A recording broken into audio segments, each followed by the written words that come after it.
अपना उत्तराखंड में आप सभी का बहुत स्वागत है और मैं हूं आपके साथ पे अमनदीप। खबरों की शुरुआत करेंगे। चारों धामों में श्रद्धालुओं का सैलाब उमड़ रहा है।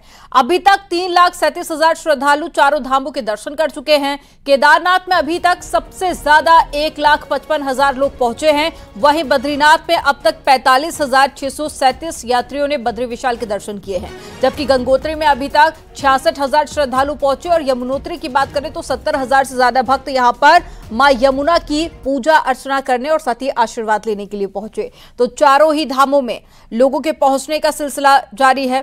लोगों का तांता लगा हुआ है। सबसे ज्यादा जो भीड़ है इस वक्त वो केदारनाथ में है। 1 लाख से ज्यादा लोग अभी तक दर्शन कर चुके हैं और केदारनाथ के जो कपाट है वो 10 तारीख को खोले गए थे और अभी महज कुछ ही दिन बीते हैं और बड़ी संख्या में लोगों ने दर्शन किया। ऐसे में प्रशासन के लिए एक बड़ी चुनौती बनता जा रहा है लोगों के लिए दर्शन कराना और साथ ही शांतिपूर्ण तरीके से तमाम व्यवस्थाओं को करना।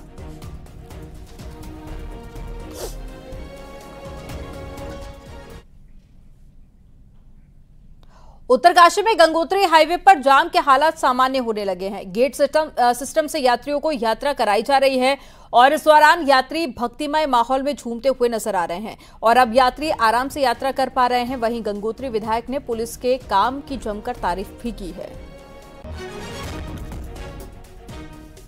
ट्रैफिक से अब यात्रा बाकायदा सुचारू रूप से चलने लग गई और जो ऊपर जाम लगा उससे पूरा फर्क, क्योंकि अगर वास्तव में जो सारी गाड़ियां ऊपर को चली जाती तो कोई ना कोई बड़ी घटना हो सकती थी, लेकिन पुलिस प्रशासन ने बहुत जिसको पुलिस कप्तान ने लगातार इस पे मॉनिटरिंग की।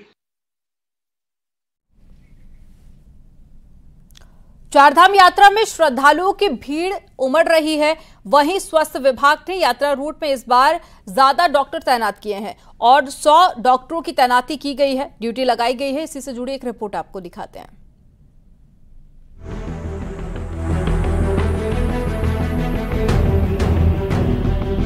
उत्तराखंड के चारों धामों में श्रद्धालुओं की भारी भीड़ उमड़ रही है। चारों धाम में अब तक 2,76,000 से ज्यादा श्रद्धालु दर्शन कर चुके हैं। वहीं धामों में उमड़ रही भीड़ की वजह से कई बार जाम की समस्या का सामना श्रद्धालुओं को करना पड़ रहा है। गंगोत्री और यमुनोत्री धाम में भीड़ ज्यादा हो रही है, जिसके बाद सीएम पुष्कर सिंह धामी के निर्देश पर सचिव मुख्यमंत्री आर मीनाक्षी सुंदरम को गंगोत्री यमुनोत्री की जिम्मेदारी दी गई है, जो 4 धाम यात्रा व्यवस्थाओं की मॉनिटरिंग करेंगे। वहीं 4 धाम यात्रा में आए 6 श्रद्धालुओं की मौत अभी तक हुई है, जिसके बाद अब यात्रा रूट पर स्वास्थ्य मित्र और एम्बुलेंस के रिस्पांस टाइम को कम करने पर फोकस है। इस बार यात्रा रूट पर पिछले साल के मुकाबले 40 ज्यादा डॉक्टर लगाए गए हैं और 100 स्वास्थ्य मित्र पैदल मार्गों पर मौजूद हैं। 100 स्वास्थ्य मित्रों की तैनाती की है और ये सामान्यतः जो है फर्स्ट रिस्पॉन्डर के तौर पर ये काम करेंगे और पूरे यात्रा रूट में कहीं पे भी पेशेंट को किसी भी प्रकार की दिक्कत का सामना करना पड़ता है तो फर्स्ट रिस्पॉन्डर के तौर पर ये संबंधित स्वास्थ्य केंद्र में इंफॉर्मेशन भी पहुंचवाएंगे और जो यथासंभव मदद है यात्री की वो भी करेंगे। इसके अलावा जो है हम लोगों ने इस बार 40 डॉक्टर्स और लगाए हैं compare to last time. Team पूरी तैयार है। हमने लगभग 389 MBBS डॉक्टर्स, 79 स्पेशलिस्ट और 337 पैरामेडिकल तैनात किए गए हैं और 156 एम्बुलेंस हमारी यात्रा रूट पे तैनात है। साल 2023 में 4 धाम यात्रा के दौरान 200 से ज्यादा लोगों की मौत से स्वास्थ्य विभाग की खूब किरकिरी हुई थी। वहीं इस बार शुरुआत में 6 यात्रियों की मौत प्रशासन और हेल्थ डिपार्टमेंट के लिए चिंता का सबब बनी हुई है। देहरादून से न्यूज़ 18 के लिए भारती सकलानी की रिपोर्ट।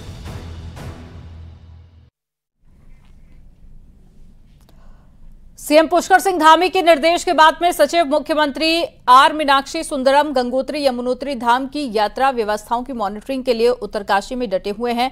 वहीं सचिव सुंदरम ने गंगोत्री धाम और यात्रा पड़ावों का निरीक्षण कर यात्रा व्यवस्थाओं का जायजा लिया। उन्होंने तीर्थ यात्रियों से यात्रा सुविधाओं के बारे में फीडबैक लेने के साथ ही यात्रा से जुड़े पुरोहित, होटल व्यवसाय के साथ में बैठक की। वहीं सचिव ने कहा है कि 4 धाम यात्रा को सुगम, सुरक्षित और सुव्यवस्थित बनाए रखने के लिए शासन प्रशासन के द्वारा लगातार कदम उठाए जा रहे हैं। होने की वजह से और उसके साथ साथ ये जो 42 सीटर की बस आ रहे हैं वो आमने सामने नहीं हो पाते हैं, उसकी वजह से रोक करके छोड़ना पड़ रहा है और यात्रियों को असुविधा हो रही होगी और यात्रियों की संख्या भी बढ़ गई है तो गाड़ियों की संख्या भी काफी ज्यादा है। उत्तराखंड में यात्रा कोई भी हो, 70 साल आने वाले यात्रियों की संख्या लगातार बढ़ती जा रही है और यात्रा को कंट्रोल करने के लिए कोई सिस्टम तैयार नहीं हो पा रहा है। अब ऐसे में पर्यटन मंत्री ने प्राधिकरण बनाने का सुझाव दिया है, जबकि देवस्थानम बोर्ड का प्रयोग पहले फेल हो चुका है। एक रिपोर्ट आपको दिखाते हैं।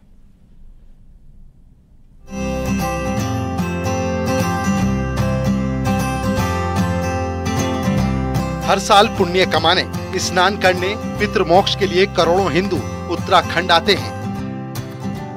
चार धाम, गंगा स्नान, कांवड़ मेला आदि कैलाश के लिए श्रद्धालुओं का सैलाब उमड़ रहा है। इस बार की चार धाम यात्रा के पहले हफ्ते में ही भक्तों की भीड़ को मैनेज करना मुश्किल हो रहा है। 15 अप्रैल से 15 मई तक 26 लाख यात्रियों का रजिस्ट्रेशन हो चुका है। पिछले साल चार धाम यात्रा में 56 लाख श्रद्धालु आए थे।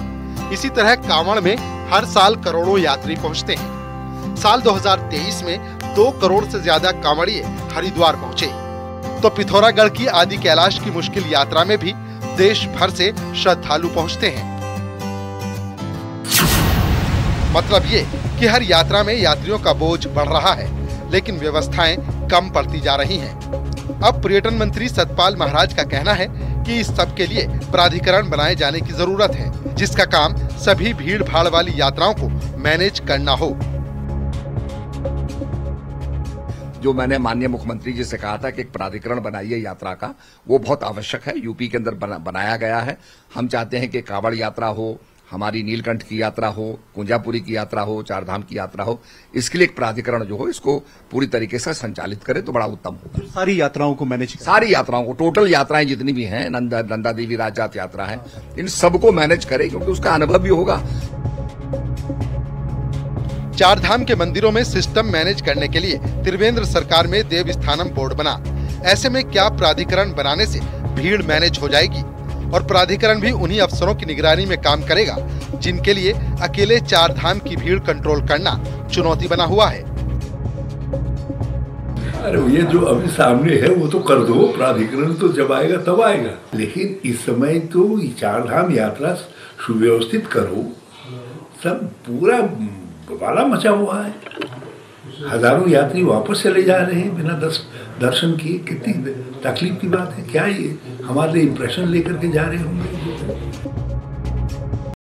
यात्रा मेला कुछ भी हो, तय है कि हर साल यात्रियों की भीड़ बढ़ती ही जाएगी।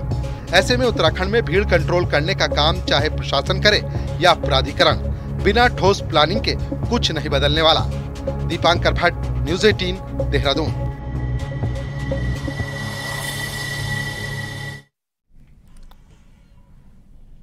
दूसरे राज्यों में सीएम पुष्कर सिंह धामी का तूफानी चुनाव प्रचार जारी है। आज सीएम धामी हरियाणा और दिल्ली में ताबड़तोड़ चुनावी रैली करेंगे और सबसे पहले सीएम अंबाला में जनसभा करेंगे, तो वहीं शाम 5 बजे उत्तर पश्चिमी दिल्ली में चुनाव प्रचार और रात को 9:30 बजे नई दिल्ली सीट पर जनसभा को संबोधित करेंगे और जनता से वोट करने की अपील करेंगे।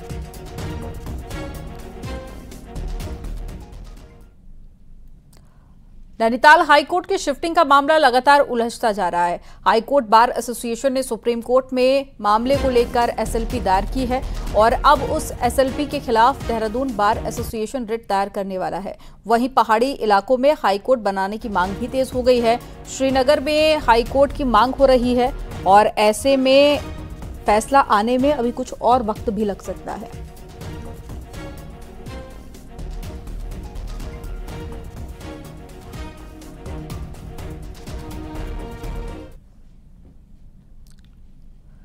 देहरादून के डोईवाला में 4 दुकानों में भीषण आग लग गई। बताया जा रहा है कि पहले एक दुकान में आग लगी थी और उसके बाद में 3 और दुकानों को आग लग गई और साथ ही सूचना मिलने पर फायर ब्रिगेड की टीम मौके पर पहुंची। कड़ी मशक्कत के बाद में आग पर कंट्रोल किया, लेकिन तब तक लाखों का सामान जलकर राख हो चुका था।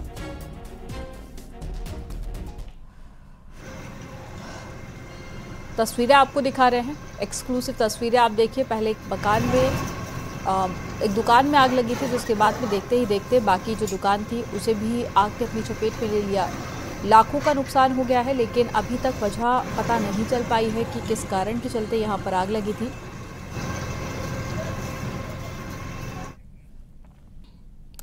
रामनगर में कुमाऊं और गढ़वाल से जोड़ने वाला नेशनल हाईवे 309 कॉर्बेट की सीमा से होकर गुजरता है।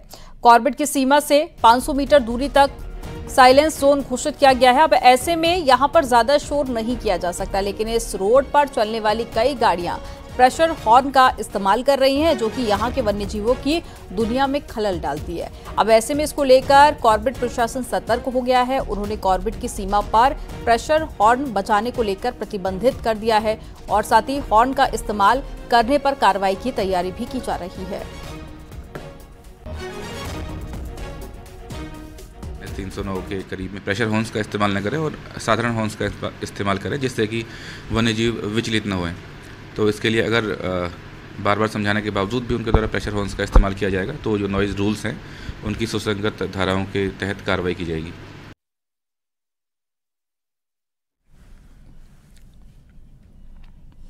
और इसी हफ्ते से कॉर्बेट पार्क से राजाजी टाइगर रिजर्व में एक और बाघ लाया जा रहा है और इसके साथ ही राजाजी में ट्रांसलोकेट किए जाने वाले बाघों की संख्या 5 हो गई है। इसी से जुड़ी एक रिपोर्ट आपको दिखाते हैं। राजाजी टाइगर रिजर्व ईस्टर्न और वेस्टर्न 2 पार्ट में बटा हुआ है। पार्क के ईस्टर्न पार्ट में 52 बाघ हैं, लेकिन वेस्टर्न पार्ट में एक अकेली बाघिन बची हुई है। इस इलाके को भी आबाद करने के लिए 2020 में यहाँ टाइगर ट्रांसलोकेशन प्रोजेक्ट शुरू किया गया, जिसके तहत कॉर्बेट टाइगर रिजर्व से यहाँ 5 बाघ लाने पर काम शुरू किया गया। बीते 4 सालों में सफलतापूर्वक 4 बाघ शिफ्ट किए जा चुके हैं। अब इसी हफ्ते आखिरी और 5वें बाघ को भी कॉर्बेट से लाया जा रहा है। इस बाघ को कॉर्बेट के जंगलों से पकड़ा जा चुका है, जिसे इन दिनों कॉर्बेट के ढेला रेस्क्यू सेंटर में रखा गया है। जो चारों टाइगर यहाँ पर हैं, वो पूरे क्षेत्र में उन्होंने अपना एक तरह से घर बसा लिया है और वो रह रहे हैं उसमें अच्छे तरह से।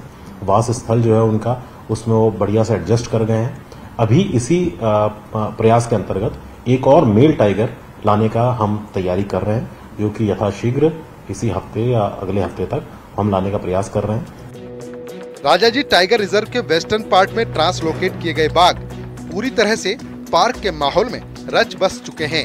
पार्क प्रशासन ने इनकी सुरक्षा के भी पुख्ता इंतजाम किए हैं।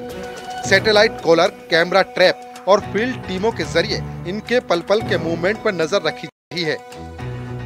राजाजी में ट्रांसलोकेटेड टाइगर्स की संख्या 5 हो जाएगी, जो कि हमारा जो फर्स्ट फेज था, जो NTCA द्वारा जिसकी अनुमति दी गई थी, उससे पूरा हो जाएगा।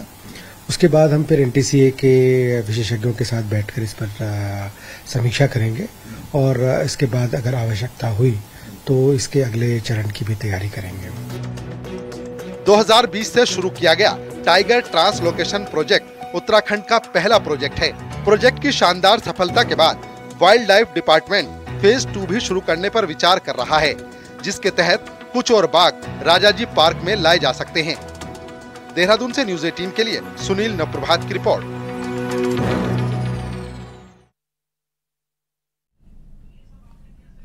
हायर एजुकेशन के लिए उत्तराखंड से कई स्टूडेंट्स दूसरे राज्य का रुख करते हैं, जबकि पहाड़ के दूरस्थ इलाकों के स्टूडेंट को CUET यानी कि कॉमन यूनिवर्सिटी एंट्रेंस एग्जाम में कई सारी दिक्कतें भी आती हैं। सबसे बड़ी समस्या अब ये एग्जाम सेंटर बनता जा रहा है। रिपोर्ट आपको दिखाते हैं। सेंट्रल यूनिवर्सिटी से संबद्धता रखने वाले कॉलेज से ग्रेजुएशन करने के लिए अब कॉमन यूनिवर्सिटी एंट्रेंस टेस्ट देना होगा। यानी भले ही 12वीं में आप स्टेट टॉपर हो या स्कूल टॉपर, बिना एंट्रेंस टेस्ट पास किए आप यूनिवर्सिटी कॉलेज में एडमिशन नहीं ले सकते। बुधवार से देश भर में CUET के एग्जाम शुरू हो गए हैं, लेकिन कई स्टूडेंट्स ऐसे हैं जो नहीं चाहते कि कॉलेज में एडमिशन के लिए CUET होना चाहिए। उनका मानना है कि पहाड़ के दूरस्थ जगह के बच्चों के साथ दिक्कत ये है कि उनके सेंटर मैदानी इलाकों में पड़ जाते हैं और एंट्रेंस भी सिर्फ एक दिन नहीं होता, जिसकी वजह से दूर गांव के बच्चों को ज्यादा परेशानी होती है।